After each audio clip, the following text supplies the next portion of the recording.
jami'u sifatil ulya wal izzati wal kibriya, wassalatu wassalamu ala imami ahli sofai wal wafa, qutbil anbiya wal awliya, sayyidina wa maulana Muhammadin khairid dawa likulli saqamin wada, rahmatan wa syifa fi sirri wal jila, wa ala alihi wa sahbihi ma damatil ard wa sama. Amma ba'du, ayuha sadatina al-aizza wal fudala, yang saya hormati dan yang wajib kami mencintainya, para sesepuh, bini sepuh, para alim ulama, para habaib. Maaf apabila saya tidak bisa menyebutkan satu persatu, khususan al-ah Habibana Ahmad Al-Habsyi,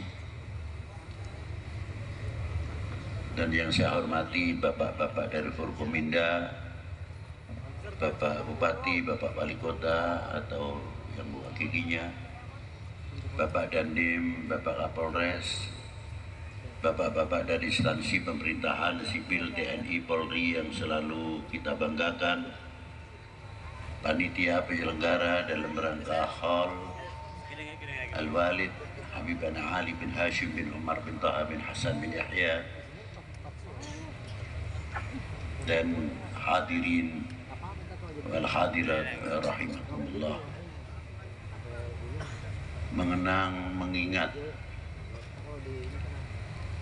jasa seseorang memang tidaklah begitu mudah. Bagaimana don kita, prasangka kita pertama kali kepada para beliau. Maka beberapa ulama-ulama kesepuhan dan sesepuh para habaib sering mengatakan, alaikum bi husnudzon, jadilah kalian orang yang selalu mempunyai prasangka yang baik kepada siapapun, dengan pandangan yang jernih. Apabila terwarnai dengan prasangka yang baik, maka akan selalu memandang yang baik. Saya umpamakan kecil-kecilan saja, apabila di bawah hidung ini dikasih minyak wangi, minyak harum, mencium siapapun harum, itu orang husnudzon. Tapi kalau orang itu suudzon, di bawah hidung ini dikasih kotoran, secantik apapun istrinya pun baunya gak enak. Itu memandang orang yang selalu pandangan sempit, pandangan kotor. Maka dengan adanya peringatan khol siapapun yang ada di Indonesia ini, Indonesia itu kaya, bukan subur saja, agraris, bukan maritim saja, tapi agraris juga maritim, kaya dengan aulia. Dari mulai Aceh sampai ke Lampung, Banten, sampai ke Demak, sampai ke Madura, dan timur jauh, tidak bisa hitung jumlahnya yang ada di Indonesia ini. Belum yang menjadi tokoh-tokoh ulama, jamaahirul ulama, sangat luar biasa. Terkenal ulama-ulama di Indonesia ini sampai ke Timur Tengah. Siapa di antaranya? Guru besar Thariqat Qadiriyah adalah dari Sumba, Syekh Ahmad Khatib namanya Sambas, sangat terkenal. Bukan Sumba tapi Sambas, daerah Kalimantan. Muridnya beliau juga dari Timur Tengah sampai India. Rata-rata Thariqat Qadiriyah khususnya sumbernya adalah Sayyidi Syekh Ahmad Khatib Sambas, Kiai Abdul Karim Al-Bantani, Kiai Nawawi Al-Bantani. Taklif yang belum sempat dicetakkan masih lebih 200 kitab karya tulis tangan Kiai Nawawi Al-Bantani. belum Kiai Bakir Jogja, Kiai Zainal Abidin Puduh, Kiai Muhammad Ilyas Sukaraja, Kiai Ahmad Abdul Hadi Girikusumo, Kiai Soleh Darat, Kiai Soleh Banten, Kiai Abdul Karim Banten. Banyak lagi yang kita ketahui ulama-ulama, jamaahirul ulama yang ada di Indonesia ini. Mestinya menjadi satu kebanggaan untuk umat Islam khususnya dan untuk bangsa ini. Ternyata kita mampu mencetak tokoh-tokoh, kader-kader, lupian-lupian yang akan menjadi cermin umat dan cermin anak bangsa ini. Tetapi apabila sudah dihilang sejarahnya, kita mau ngomong apa? Mau menceritakan ini makam yang ziarah rame, terkadang di Kholi. Ketika kita tanya, ini manakibnya riwayat hidup, gimana Bib? Si saya dengar cuma kiainya saja, Masya Allah ini orangnya. Tapi belajarnya dari mana, nggak paham saya. Karena apa? Tidak tertulis, tidak terbiasakan tertulis. Coba, itu diantaranya. Belum lagi yang lain-lain. Tokoh-tokoh ulama yang ada di Indonesia ini. Maka dari itu, dengan adanya hal peringatan untuk mengenang jasa para beliau. Apakah beliau hanya cukup mengajar? Apakah beliau hanya cukup beribadah untuk dirinya sendiri? Tidak. Sudah diawali dari mulai zaman Aceh, Pasai, sampai ke Pulau Jawa. Berapa beliau-beliau yang menjadi tokoh-tokoh, contoh-contoh perjuangan, menjadi bapak negara. Satu contoh yang luar biasa. Mempunyai kontribusi yang luar biasa. Menelurkan tokoh-tokoh yang luar biasa seperti Diponegoro, Kiai Mojok, Sentot Perwiro Dirjo, Ibu Kartini, Cuk Nyadin, Tengku Marcek Ditiro, dan lain sebagainya. Sehingga tegaknya kembali sang saka merah putih, berkibar kembali. Jasa siapa? Jasa para ulama dan jasa sepuh-sepuh bangsa Indonesia ini. Sehingga kita mengenal merah putih. Apa di dalam kandungannya merah putih? Di antaranya ada 3 hal: harga diri bangsa, jati diri bangsa, kehormatan bangsa. Ada di dalam merah putih sekalipun tidak berhuruf. Tinggal sejauh mana kita memahami. Bukan untuk kultus kepada bendera, tidak. Di zaman Sayyidi Rasul Sallallahu Alaihi Wasallam, kalau di zaman Rasulullah adanya bendera simbol perang-perang. Jadi kayak kalau sekarang benderanya tank sendiri, yang bagian meriam sendiri, infanteri sendiri. Di zaman Rasulullah sudah ada begitu. Di zaman itu pun dijaga setiap pembawa bendera 4 orang. Jangan sampai bendera itu jatuh ke tanah. Luar biasa. Kalau kepanah atau ketumbak salah satu penjaga yang bawa bendera, cepat diraih, jangan sampai ke tanah. Terus begitu dan begitu estafet. Padahal bukan bendera kebangsaan, tapi harga diri pada waktu itu dicontohi oleh para beliau-beliau. Ada di antaranya kakaknya Imam Ali bin Abi Thalib, sahabat namanya Ja'far bin Abi Thalib. Kakinya sudah putus, tangannya sudah putus, berlumur darah, tapi sempat menjaga bendera tersebut dengan lehernya supaya tidak menyentuh tanah. Bagaimana bendera kebangsaan? Sejauh mana kita mempunyai kebanggaan? Maaf, Bendera partai boleh banyak, tapi merah putih hanya satu. Betul tidak? Betul. Betul tidak? Betul. Merah putih cuma satu. Nah tadi kita digugah dengan lagu kebangsaan.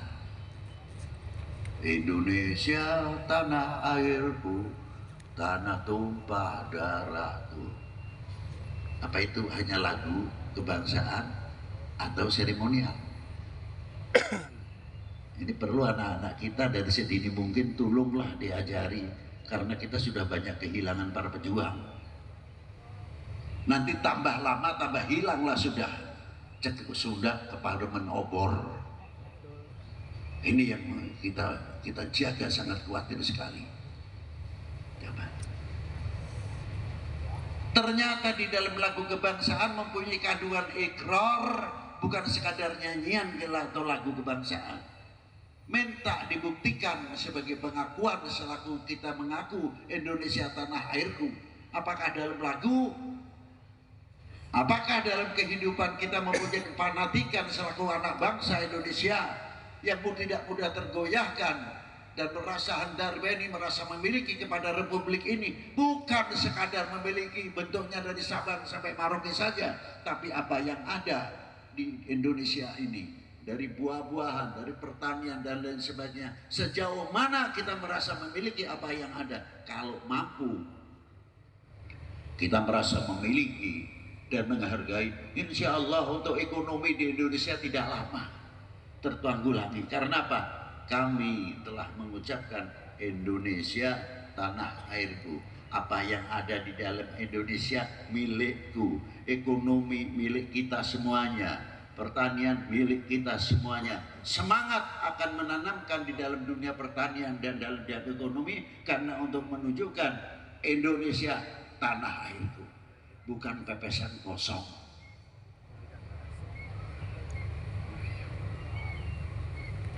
Sering saya ucapkan, karena kita kurang memiliki, terkadang terbawa angin. Musimnya jambu bangkok, ya ngomong jambu bangkok. Yang paling hebat lagi Kates California, jauh amat. Amatnya pada tidak jauh padahal. Kates California. Lalu kita pikir, apakah di sini tidak bisa tumbuh? Kates, cuma menang nama Kates California. Coba kalau kefanatikan itu muncul, Kates mana ini Pak? Bogor. Kates mana ini Pak? Di Bandung. Kates mana? Bekasi. Ketika mengucapkan Kates mana Pak? Bekasi punya, Bogor punya, Bandung punya, atau lainnya yang ada pertanian Kates. Merasa memiliki, merasa bangga apa yang tumbuh di dalam tanah air ini. Kalau sudah bisa begitu, insya Allah produksi apa yang ada di dalam negeri ini cepat untuk naik, tidak terjadi inflasi dan lain sebagainya. Karena apa? Kita sama-sama cinta Indonesia. Setuju?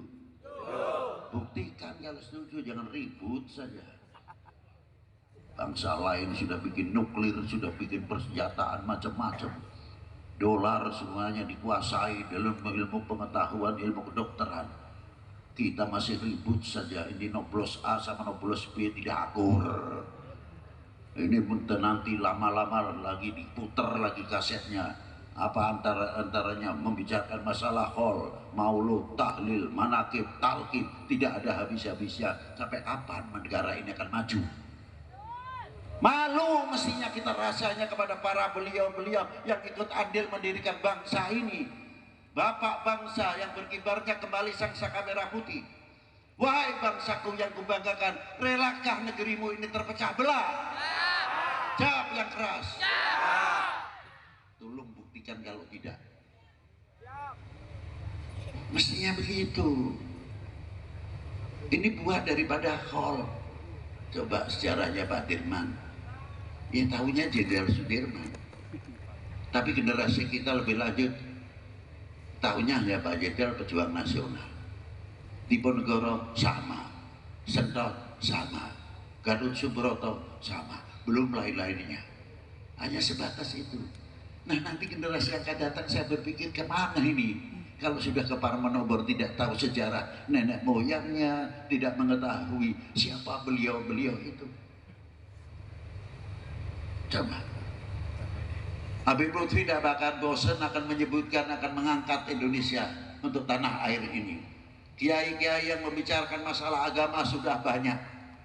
Tapi melenturnya kecintaan kepada Rasulullah SAW, melenturnya kecintaannya kepada para ulama, melenturnya kecintaannya kepada ahli bait Nabi SAW, melenturnya kepada tokoh-tokoh bangsa ini mulai melenturnya nasionalisme, merasa memiliki kepada republik ini semakin melentur. Apa jadinya kalau semakin melentur?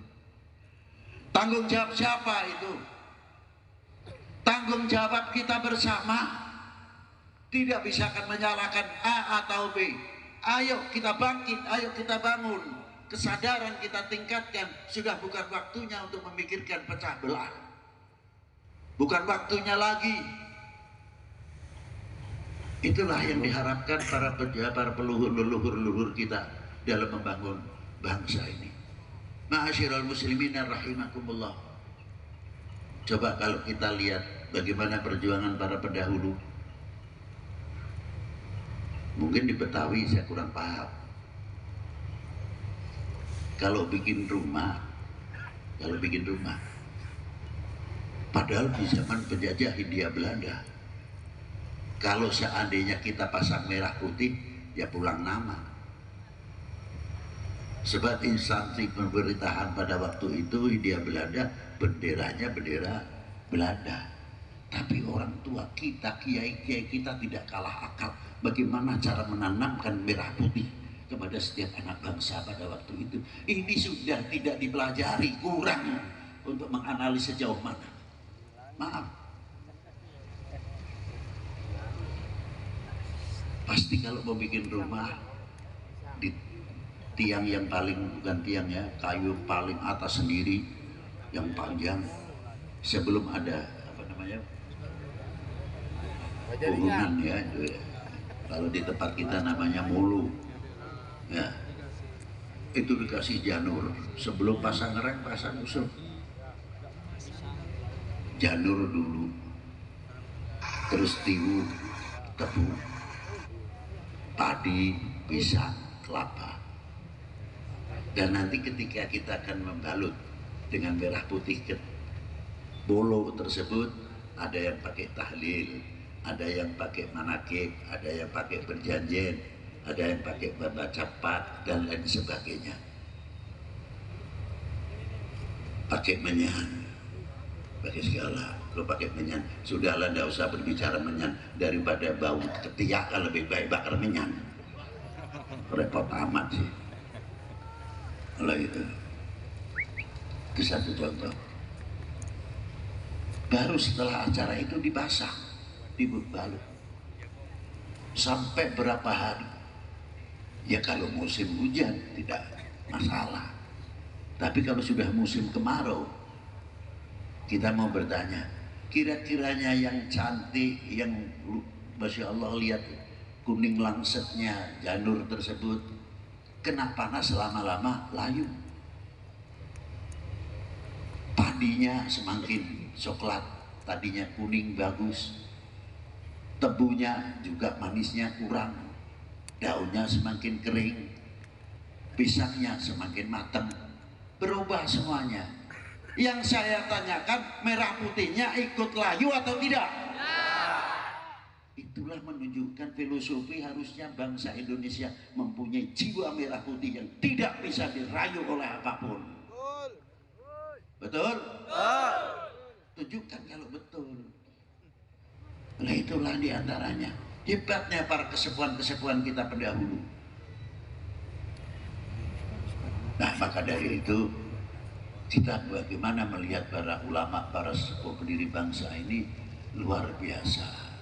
Mari dengan adanya khol kita hidupkan khol di mana-mana, para pejuang-pejuang yang ada. Tidak harus ulama, para pejuang pun mengadakan khol.